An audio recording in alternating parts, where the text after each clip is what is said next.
অন্য এটা ভিডিও লৈ স্বাগতম জনাইছো আপুনি যদি অৰুণোদয় আঁচনিৰ পইচা অলৰেডি পাই আছে তেনেহলে আপোনালোকৰ বাবে ওলাইছে এটা নতুনকৈ খবৰ আৰু লগতে আপুনি যদি এতিয়ালৈকে 1 টকাও পোৱা নাই অৰুণোদয় আঁচনি তেনেহলে আপোনাৰ বাবেও আছে এটা খুব ভাল খবৰ মুঠৰ ওপৰত ক'বলৈ গ'লে আপুনি যদি অৰুণোদয় আঁচনি পইচাৰ কাৰণে এপ্লাই কৰিম বুলি যদি ভাবি আছে তেনেহলে এই ভিডিওটো চাওক আপোনাৰ কাৰণে বিশেষ এটা খবৰ আছে আৰু যি সকলে নেকি অলৰেডি পাই আছে পইচা পাই কিনে পুৰা মস্তি মাৰি আছে তেওঁলোকৰ কাৰণেও এটা আছে বিশেষ ভাল ভাল খবৰ বুলি নকওঁ বিশেষ এটা খবৰ তো দুয়োটা পাৰ্টিৰ কাৰণে ভাল খবৰ আছে গতিকে ভিডিওটো প্ৰথমৰ পৰা শেষলৈকে চাই থাকিব মই আজি ইয়াৰ ওপৰতে নতুনকৈ কিনো খবৰ ওলাইছে অৰুণোদয় আঁচনিৰ ওপৰত মই তাৰ ওপৰতে কম গতিকে ভিডিওটো আৰম্ভ কৰাৰ আগতে ভাই লাইক এটা কৰিবলৈ নাপাহৰিব প্লিজ ভিডিওটো যদি ইনফৰমেটিভ যেন যদি লাগে লাইক এটা কৰিব লগতে চেনেলটো যদি এতিয়ালৈকে সাবস্ক্ৰাইব কৰা নাই সাবস্ক্ৰাইব কৰি ল'ব এনেকুৱা ধৰণৰ খবৰবিলাক নিতৌ পাই থাকিবৰ কাৰণে ডেইলি এনেকুৱা ধৰণৰ খবৰ জব ৰিলেটেড খবৰ সকলোবিলাক আপোনালোকৰ কাৰণে ডিটেইলছত আগবঢ়াবলৈ চেষ্টা কৰোঁ এনেকুৱা ডিটেইলছত ক'তো আপোনালোকে চাবলৈ নাপায় গতিকে চেনেলটো এতিয়াই সাবস্ক্ৰাইব কৰি থ'ব তো আপোনালোকে বাৰু অৰুণোদয় আঁচনিৰ পইচা পাই আছেনে নাই পোৱা কমেণ্ট এটা কৰিবচোন আমাৰ অসম চৰকাৰেতো কৈছে যে 2023 চনৰ ভিতৰত এই যি নেকি এতিয়া অৰুণোদয় আঁচনিৰ কাৰণে 1250 টকাকৈ দি আছে সেইটো 2023 চনৰ ভিতৰত 3000 টকাকৈ কৰিব মানে মাহে 3000 কৈ প্ৰদান কৰিব মহিলাবিলাকক তেনে ভাবকচোন বাৰু প্ৰত্যেক মাহে যদি এজনী মহিলাই 3000 টকাকৈ পায় তেনেহলে আৰু সেই মহিলাজনীক চলিবৰ কাৰণে বিশেষ এটাৰ প্ৰয়োজন নাই নহয় জানো মহিলাবিলাকে আৰু কি ঘৰৰ খৰচাটো বিশেষ নকৰে তেওঁলোকৰ সৰু সুৰা প্ৰয়োজনীয় বস্তুবিলাক আনে গতিকে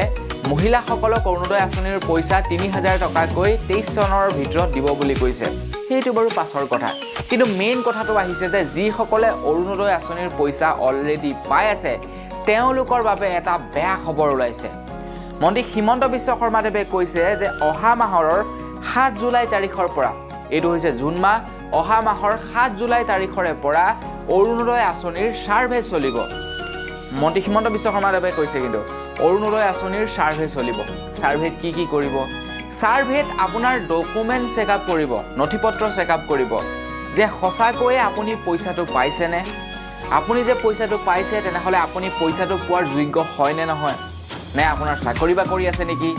বা আপোনাৰ ঘৰত কেইজনী মহিলাই অৰুণোদয় আঁচনিৰ পইচা পাই আছে আপোনাৰ ঘৰৰ অৱস্থা পাতি ভাল নেকি সকলোবিলাক চেকআপ কৰা হ'ব অহা মাহৰ জুলাইৰ 7 তাৰিখৰে পৰা মন্ত্ৰী হিমন্ত বিশ্ব শৰ্মাদেৱে যোৱাকালি ঘোষণা কৰিছে অৰুণোদয় আঁচনিৰ ওপৰত এই বিশেষ খবৰটো আৰু আপুনি কেনেবাকৈ যদি ধৰা পৰি যায় বোলে আপুনি অৰুণোদয় পইচা পাব নালাগে কিন্তু পাই আছে ঠিক আছে পইচাটো পাই আছে কেনেবাকৈ যদি ধৰা পৰিলে তেনেহলে আপোনাৰ ওপৰত বিহিত ব্যৱস্থা লোৱা হ'ব আৰু আপোনাৰ নামটো অৰুণোদয় আঁচনিৰ পৰা কাটি দিয়া হ'ব আৰু আপোনাৰ নামটো কোনে ভৰাইছিলে তাৰ ওপৰতো প্ৰশ্ন আহিব কোনোবাই যদি আপোনাৰ নামটো ভুৱাকৈ ভৰাইছে তেনেহলে তেওঁ আৰু মৰিলে আৰু তেওঁৰ আৰু ৰক্ষা নাই তো ইয়াৰ কাৰণে এটা বিশেষ কমিটি গঠন কৰিছে মই আপোনালোকক আগৰ ভিডিঅ'বিলাকত নিশ্চয় জনাইছিলোঁ যে ৰেচন কাৰ্ডৰ কাৰণে পঞ্চায়ত লেভেলত এটা কমিটি গঠন কৰিছে ঠিক তেনেকৈ সেই কমিটিটোৱে যিটো কমিটিয়ে নেকি ৰেচন কাৰ্ডৰ সাৰ্ভে কৰিব বুলি কৈছিলে ঠিক একেটা কমিটিয়ে এতিয়া অৰুণোদয় আঁচনিৰো চেকআপ কৰিব মানে অৰুণোদয় আঁচনিৰো সাৰ্ভে কৰিব ঘৰে ঘৰে গৈ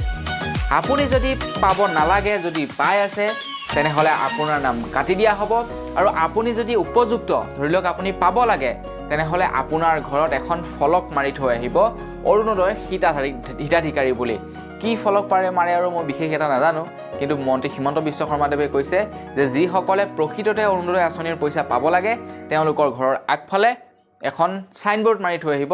যে এই ঘৰ মানুহ দুখীয়া এই ঘৰ মানুহে অৰুণোদয় পইচাৰে চলি আছে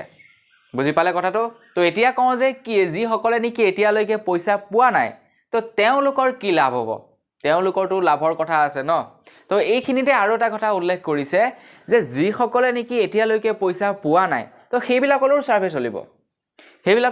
চলিব তো সেইবিলাকৰ সাৰ্ভে চলাৰ পাছত তো তেওঁলোককো চাব যে পইচা তুমি পাব লাগে নে নালাগে তো বোলে কোনোবা পাব লগা মানুহে পোৱা নাই তো অবভিয়াছলি সেই মানুহক নাম ভৰাই দিব আৰু তেখেতে পইচা পাই যাব তো এই সাৰ্ভেটো কিন্তু প্ৰথমতো চলিছিলে প্ৰথম যেতিয়া অৰুণোদয় আঁচনিৰ এপ্লাই চলিছিলে সেই সাৰ্ভেটো আমাৰ ইফালে চলিছিলে আপোনালোকৰ সেইফালে চলিছিলে নে নচলিছিলে যে ইয়াৰ ওপৰত মই নাজানো কিন্তু আমাৰ ঘৰৰ ফালে সেই সাৰ্ভেটো চলিছিলে তো যোনে যোনে পাব লাগে তেওঁলোকক এটা নাম এপ্লাই কৰি মিলি এটা কুপন দি গৈছিলে আমাৰ ঘৰতো দিছিলে কিন্তু আমাৰ বাৰু নাপালোঁ তো তেনেকৈ কুপন দি গৈছিলে আমাৰ এইফালে দি যায় আমাৰ ইয়াতে অলপমান খেলি মেলি আছে সেইকাৰণে আমাৰ ঘৰৰ মানে পইচা পাতি নাপাওঁ বাৰু বাকী একোৱেই নাপাওঁ কৃষক একোৱেই নাপাওঁ তো আমাৰ এইবিলাক অলপ খেলি মেলি কৰে তো যি কি নহওক তো সেই ছাৰ্ভেটো এতিয়া আকৌ কৰিব তো যোনে যোনে বোলে পাব লাগে তেওঁলোকে এতিয়ালৈকে পইচা পোৱা নাই তো তেওঁলোকৰ নামটো ভৰাই দিব আপুনি অনলাইন এপ্লাই কৰিব নালাগে আপুনি খালি ডকুমেণ্ট যোগাৰ কৰি ৰাখিলেই হ'ল তো আপোনাৰ ঘৰত আহিব আপোনাৰ ডকুমেণ্ট পাতি চাব চাই কিনে আপুনি যদি পাব লাগে তেনেহ'লে আপোনাৰ নামটো ভৰাই দি যাব অহা 7 জুলাইৰ পৰা কিন্তু এইটো জুন মাহ অহা মাহৰ পৰা সেই কামটো হ'ব আৰু কেনেবাকৈ যদি যিবিলাকে পাব নালাগে সেইবিলাকে পাই আছে তেওঁলোককতো বাঁহ ভৰাই দিলে আৰু এইবাৰ তেওঁলোকৰ আৰু লক্ষ্য নাই আগৰ দিনৰ নিচিনা নাই আগতে কি কৰে ঘৰটো আহে চৰকাৰী ঘৰ এটা আহে বেলেগৰ নামত গৈ ধনী মানুহ এটাই বনাই থৈ দিয়েগে য'ৰ পৰা ফটো এখন মাৰি জমা দি দিয়ে আৰামছে ফটো এডিট কৰি দি দিয়ে যা ফটো লৈ থাক এতিয়া সেইবিলাক চিষ্টেম নাই এতিয়া কি কৰে ওপৰৰ মানুহ আহে পঞ্চায়তৰ মানুহও নাহে ওপৰৰ মানুহ ইঞ্জিনিয়াৰবিলাক আহি কিনে ঘৰে ঘৰে চায় যে সঁচাকৈ এইজন মানুহ হয়নে এইজন মানুহে ঘৰটো পাইছেনে এইজন মানুহে আগতে ঘৰ পাইছে নেকি সেইবিলাক অল টোটেল ডিটেইলছ চেকআপ কৰে বোলে এইজন মানুহে ঘৰটো কমপ্লিট কৰিছেনে নে পইচাখিনি খাই মদ ভাং খাই উৰালে তো এইবিলাক আজিকালি চেকআপ কৰে চেক কৰি কিনে কি হয় যদি কোনোবাই ভুৱাকে ঘৰ লৈছে বা কিবা লৈছে তেওঁলোকক সিধা আৰু কথা বতৰা নাই তেওঁলোকৰ নামত এৰেষ্ট ৱাৰেণ্ট আহিব সিধা জেলত ঠিক তেনেকৈ এই অৰুণোদয় আঁচনিৰ ক্ষেত্ৰতো ঠিক তেনেকুৱাই হ'ব এইবাৰ কোনোবাই যদি অযোগ্য হিতাধিকাৰীয়ে পইচা পাই আছে তেনেহ'লে সেই অযোগ্য হিতাধিকাৰীজনক কোনে পইচা দিলে বোলে গাঁৱৰ মেম্বাৰে দিলে ফচিলে আৰু গাঁৱৰ মেম্বাৰ তাৰ নামত এৰেষ্ট ৱাৰেণ্ট আহি যাব গাঁৱৰ মেম্বাৰৰ নামত যে তুমি ভুৱা হিতাধিকাৰীক কিয় দিছা তো আপোনালোকে জানে এইবাৰ চৰকাৰখন কেনেকুৱা ধৰণৰ চৰকাৰ নালাগে ৰূপজ্যোতি কুৰ্মীকে এৰা নাই ৰূপজ্যোতি কুৰ্মীৰ ওপৰত এটা গোচৰ আহিছিলে যে ৰূপজ্যোতি কুৰ্মীয়ে বোলে বিধায়ক পুঁজিৰ ধন